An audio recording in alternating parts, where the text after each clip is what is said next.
I'm Steve Kutie. Welcome to today's episode of Cuss N Discuss. Today's guest, Flynn Stewart and Ginger Duke. Today's topic is, what is the best place to look for resale horses? Craig from Texas.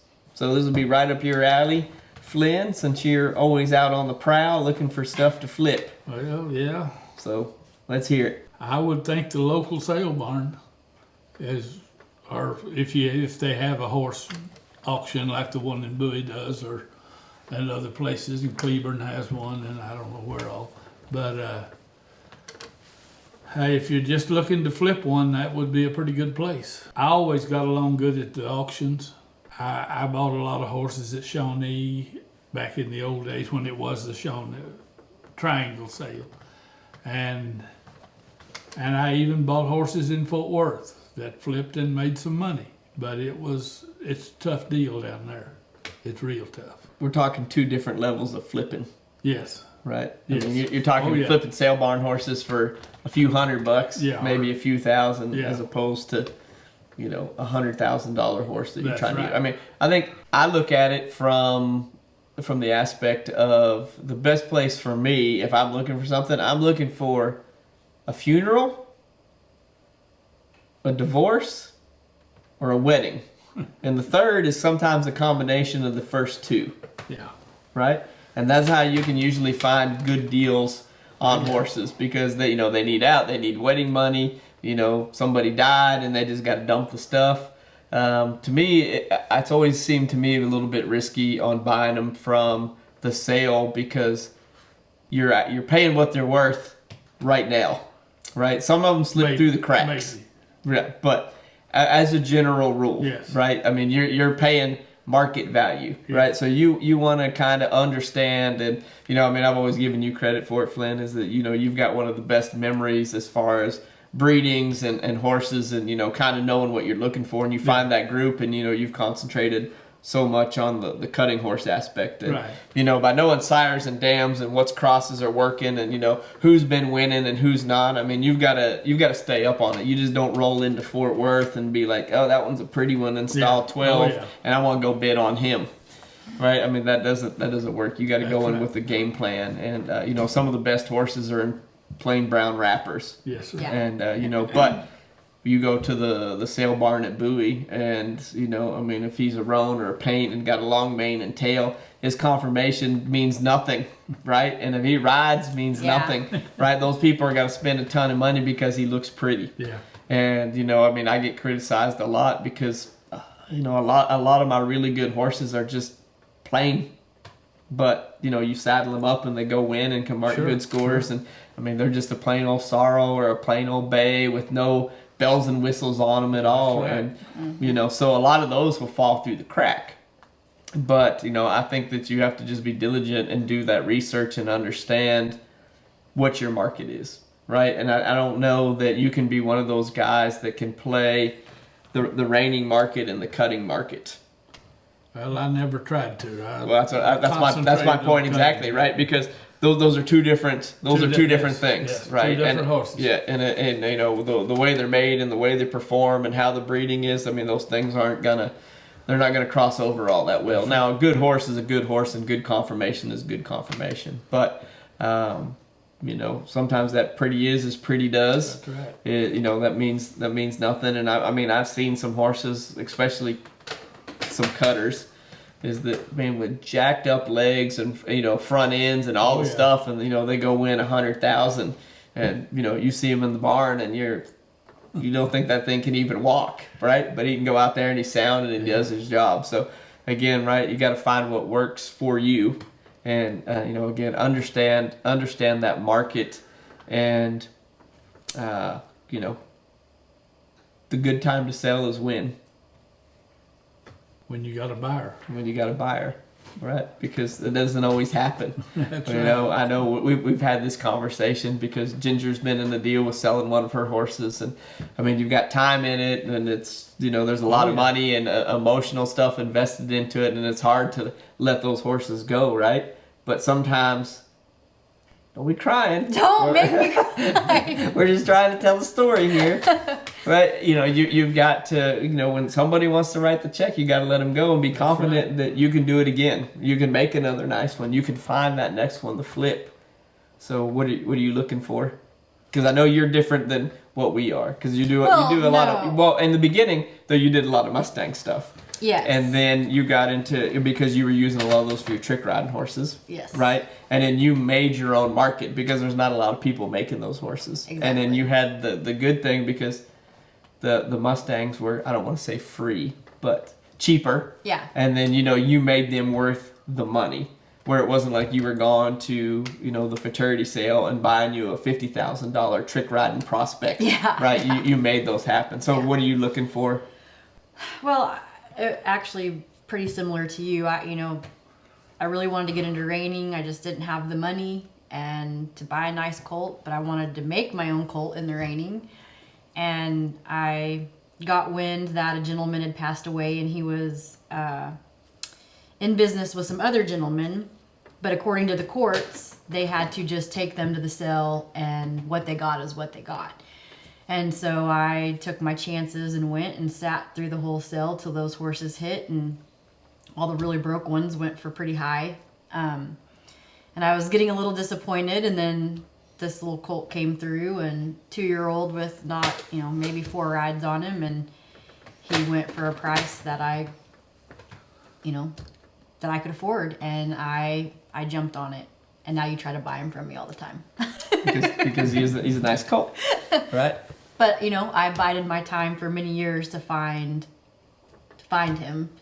And that's why I'm a little sticky with him, right. Because, you know. But, I mean, when I don't necessarily flip horses. Like, when I first got into horses, I would go to a sale barn, pick something up for $1,000, you know, put 6 months to a year into them and sell them for 5 to 10. And you can't really do that right now. The market is pretty big, so it's hard to find cheap horses that you can turn into something, because even the grade nag that really isn't worth anything. I mean, we went to the Bowie sale a couple months ago, and they were selling for $7,500, and it was a bag of bones. So, I mean, the market right now, you've got to just kind of know people, like you're saying, and, you know, you got a really good deal recently on a horse because the school was going out of business. Right. You know, so it a lot of times it's just knowing people, knowing what's going on, and I mean, I hate to say take advantage, but being able to jump on those opportunities so you can actually take a horse and make something out of it and make a little money off of it. Right. And good. Now, I also like to get in on a divorce or a lawsuit of some kind between two partners or whatever. I've made a lot of money doing that, getting in there. And one time, there was a guy around here that came in here, and he was on other people's money all the time, on another man's money. And he bought a ranch and built up a big herd of horses, and all on this other guy's money. And when that fell apart, they went to arbitration on 8 head of horses. And they gave the man that had put up all the money, they gave him a week to sell those. They had the horses appraised by a sale manager as to what they could get for them. And he kind of lowballed them, I think. But he was just trying to cover his butt. But and the other man had a week to sell them at that price, or he had a week to find out what he could get for them, and then I had a week after that to raise his bid by 5%, and I could own the horse. Well, nobody ever moved on that end, and so those horses Well, there was one horse he had for the appraiser had rated it 50,000. At 15,000, and I bought him for 15,000 and sold him for 50 in a week, and just there was all 9 of those. I bought all 9 of those horses, and then sold them real quick because of that. Mm-hmm. So. It was being in the right position, right? The right place at the right time. That's right. That's right. And a lot of it ends up being as well is the little horse that you were talking about, the little gunner horse, is that I got the opportunity that I had a customer who ended up buying it, but I got the opportunity because the people knew the kind of horses that I look for. And then when that kind of a horse came up, I got called and they said, "Hey, I've got a horse that would probably work for you." And then, we made that stuff work from there because, for me, I didn't, I'm just always uncomfortable. I mean, I always like to sell the dream, right? Sell that dream because, if you're dealing with the horses in the market like Flynn, like you were, right? I mean, if that horse has won 100,000 and what other horses that have won 100,000 are selling for, then you can at least get in the ballpark. So whether that's a good buy or not.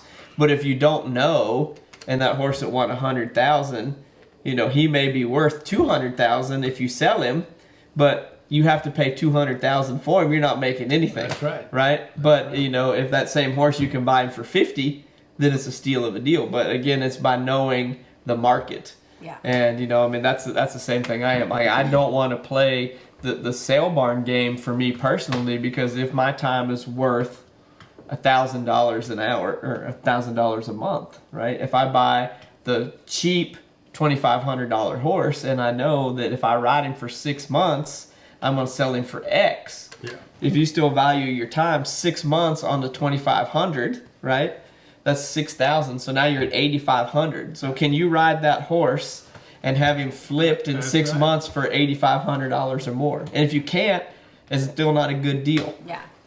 Right? So that's the bad part. Or, you find somebody who can buy that horse and you like that horse enough that they put it in training with you, and then you don't have the risk, you still get the $1,000 a month. So you've got to understand those. And again, it's like everything else in the horse biz. There's no hard set rule on what it is. And one piece of advice I've gotten a long time ago was, if you're going to buy a horse that you're comfortable in keeping him with you for the rest of your life, right? Because if something happens with him, then you can never be pissed, right? Because you like him enough. Like, I'm never going to, which again, I say this and I don't want to be criticized for it, but like, that's why I never played the Mustang game, right? Because I never wanted to be stuck with a Mustang. And I'm not saying Mustangs are bad, I just have no market for it and I have no clients for it and I don't do any of that stuff. So even though I could get that horse for free, it's still $1,000 a month, right? So I got to understand that, if it takes 6 months, now I got a $6,000 Mustang. Yeah. I know 0 people who will pay me $6,000 for a Mustang. Now I know some have sold for a lot more money than that. I don't have that access. So I have to be very choosy on the ones that I pick. But the ones that I do pick, I make sure that I like him enough that, again, right, if they get hurt, he can live with me forever. Yeah. So, I tend to buy look for a lot of mares. A lot of people don't like mares because they're, some of them can be bitchy and they're hard to deal with. And, if you buy a stud, you can always geld him. But I don't really have a lot of use for geldings. Like, I don't even think that I have maybe a gelding. Like, I don't really have any geldings. We either have studs or mares, and I can just make that work for me.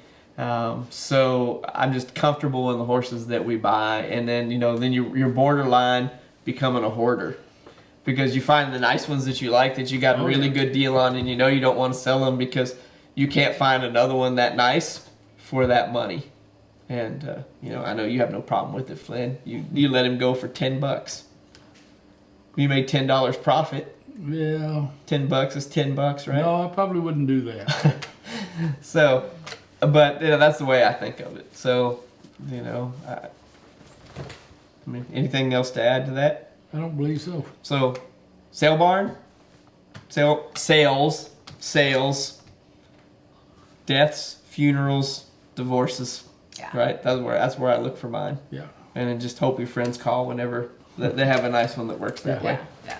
So, hope that answered your question, Craig, on how to find the best place to look for horses for resale. So, again, if you have any other cool ideas or places that you think that you can find horses or any secret sweet spots that you would like to share with us, then make sure you put it in the comments below. Be sure that you like and share us on all the social media stuff. Remember, we are Cuss and Discuss. So for Flynn Stewart and Ginger Duke, I'm Steve Cutie, and we'll catch you next week.